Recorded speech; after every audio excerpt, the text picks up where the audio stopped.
చంద్రబాబు చేతకాని పాలనకు ఇదే నిదర్శనం. 2 నెలలు గడుస్తున్నా పట్టించుకోని కూటమి ప్రభుత్వం. వాడబలిజ ఓట్లతో గెలిచిన పవన్ కళ్యాణ్ జాడ ఎక్కడా? తోటి మత్స్యకారుడుగా 9 కుటుంబాలకి 45,000 రూపాయలు సహాయం అందిస్తాను. మాజీ ఎమ్మెల్యే దక్షిణ వైసీపీ సమన్వయకర్త వాసుపల్లి గణేష్ కుమార్.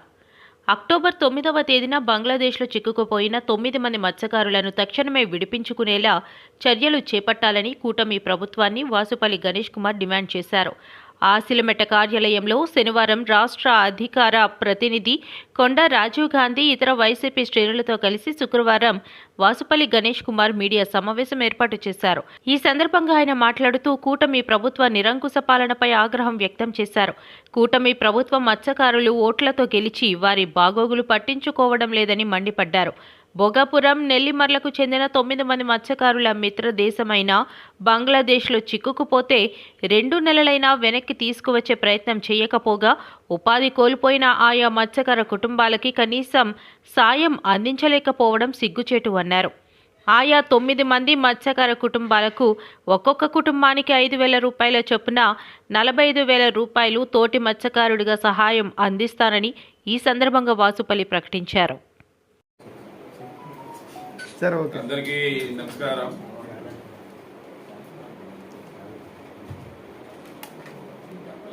ఈ కూటమి ప్రభుత్వంలో అక్టోబర్ 22, 23 తేదీల్లో 9 మంది మత్స్యకారులు ఈ బంగ్లాదేశ్ టెరిటోరియల్ వాటర్స్ లో చిక్కుకొని ఖైదీలుగా బంగ్లాదేశ్ ప్రిజన్లో ఉన్నారు. ఇప్పుడు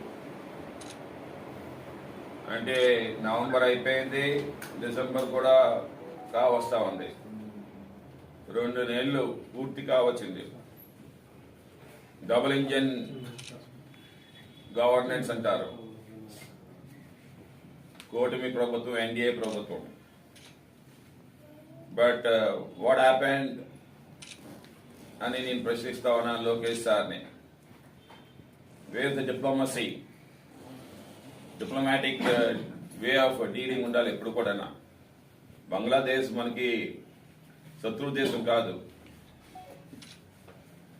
పాకిస్తాన్ అంటే మన శత్రు దేశం, కానీ బంగ్లాదేశ్ అంటే మన మిత్ర దేశమే.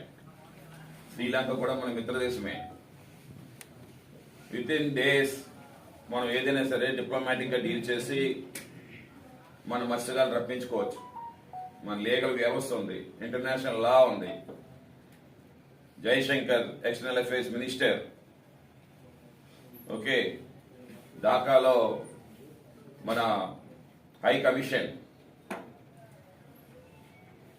అబౌవ్ ఆల్ ఎల్స్ మన సెంట్రల్ మినిస్టర్ రామ్మోహన్, పక్క జిల్లా శ్రీకాకుళం జిల్లా. మరి ఏం చేస్తా ఉన్నాడు మరి రామ్మోహన్ అంటే అట్టర్ ఫెయిల్యూర్ అవుతా ఉన్నాడు అన్నమాట. పక్క జిల్లాలో ఉండే మత్స్యకారులు ఓటుతో కూడా గెలిచాడు రామ్మోహన్, తెలుసుకోవాలి. శ్రీకాకుళం మత్స్యకారులే, వాడబలిజ కులస్తులే. 30% of the voting share of the Srikakulam ఎంపీకి ఏంటంటే మా వాడబలిజ కులస్తులు వారే. నాయుడు గారి దగ్గర నుండి కూడా వారు అభిమానంతో వేసేవారు అన్నమాట. మరి అలాంటి ఓటుతో గెలిచినటువంటి రామ్మోహన్ కి ఇంకా చంటి పిల్లడి తను పోలే. ఓకే, క్రైసిస్ ని హౌ టు ఫేస్ అనేది అసలు ఇంకా తెలియట్లేదు. Is not able to surmount the crisis.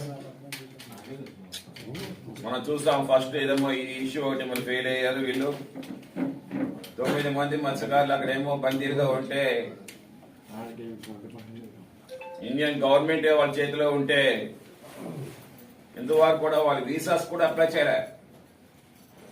ఇందువరకు కూడా వాళ్ళకి పాస్పోర్ట్ కూడా అప్లై చేయలేదు. ఇవన్నీ కూడా ప్రొసీజరల్ బుక్లెట్ ఉండాలన్నమాట. someone gets into the other territorial waters, procedures ఏంటి ఇవన్నీ ఉండాలన్నమాట. కానీ ఈ రోజేమో అవన్నీ ఏం కనిపించట్లేదు ఈ ప్రభుత్వంలో. ఒక టీమ్ ఆఫ్ మెంబర్స్ పంపించాలి ఈ పాటికే ఢాకాకి పంపించి అక్కడ రోజు వస్తున్నప్పుడు చేసి అనే వ్యక్తి మత్స్యకార పక్షపాతి. మత్స్యకారుల కోసం వారి కష్టాన్ని తెలుసుకుని అలనాడు పాదయాత్రలో ఆయన పాదయాత్ర ప్రజా సంకల్ప యాత్ర చేస్తున్నప్పుడు ఆ పాదయాత్రలో మత్స్యకారుల కష్టాలు నేను విన్నాను అని చెప్పాడు, నేను ఉంటాను అని చెప్పాడు. అధికారం వచ్చిన తర్వాత అదేవిధంగా మత్స్యకారులకు అండగా నిలబడ్డారు. కానీ ఇప్పుడున్నటువంటి చంద్రబాబు నాయుడు గారు గతంలో అధికారంలో ఉన్నప్పుడు ఇదే విశాఖ వేదికగా మత్స్యకారులను పట్టుకుని టోల్ తీస్తాను, తోకలు కట్ చేస్తానని మాట్లాడాడు. నేను అడుగుతున్నా, చంద్రబాబు నాయుడు గారు మీరు అహంకారంతో పరిపాలిస్తున్నారు, కానీ జగన్మోహన్ రెడ్డి గారు మమకారంతో పరిపాలించాడు.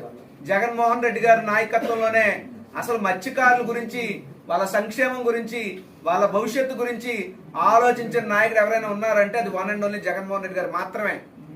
ఆ జగన్మోహన్ రెడ్డి గారు అధికారంలో ఉండబట్టే ఇప్పుడు బంగ్లాదేశ్ లో చిక్కుకుపోయి 2 నెలలు అవుతుంటే కనీసం ఈ ప్రభుత్వం స్పందించట్లేదు. బంగ్లాదేశ్ మన శత్రు దేశం కాదు, కానీ పాకిస్తాన్ మన శత్రు దేశం అయినప్పటికీ ఆ రోజు జగన్మోహన్ రెడ్డి గారి యొక్క కష్టం ప్రతిఫలంతోనే మత్స్యకార సోదరులందరినీ వెనక్కి తీసుకొస్తే తర్వాత దాని మీద సినిమా రిలీజ్ అయితే క్రెడిట్ చోరీ, కష్టం జగన్మోహన్ రెడ్డి గారిది, క్రెడిట్ మాత్రం కూటమి ప్రభుత్వాన్ని అన్నట్టు ఆ సినిమా తాలూకా ఇది కూడా వాళ్ళే కొట్టేసే ప్రయత్నం చేశారు. ఇప్పుడు మీరు కదా అధికారంలో ఉన్నారు, సినిమాలు మళ్ళీ కావాలంటే ఇంకో ఒకటో రెండో తీస్తారు. మీ దమ్ము, మీ సత్తా, మీ చేవ, మీ ధైర్యం, మీ పట్టుదల, మీ పరిపాలన ఉంటే కమాన్ తీసుకురావాలి. అంతే తప్ప మత్స్యకారులతోనేమో 6 నెలలకు రిలీజ్ అవుతారో సంవత్సరానికి రిలీజ్ అవుతారని చెప్పడం అనేటువంటిది చాలా దుర్మార్గం. ఇంకొకటి, ఈ రాష్ట్రంలో పరిపాలన పూర్తిగా గాడి తప్పింది. రైతులు మనకెంత ముఖ్యమో, రైతు అనేవాడు నేల మీద వ్యవసాయం చేస్తే మత్స్యకారుడు నీటి మీద సాహసం చేస్తాడు. ఇద్దరు దృష్టిలో వేరువేరు కాదు, ఇద్దరు సమానమైన వరకు వాళ్ళు ప్రాణాల పరంగా పెట్టి వేటకెళ్తారో తిరిగి వస్తారో కూడా తెలీదు.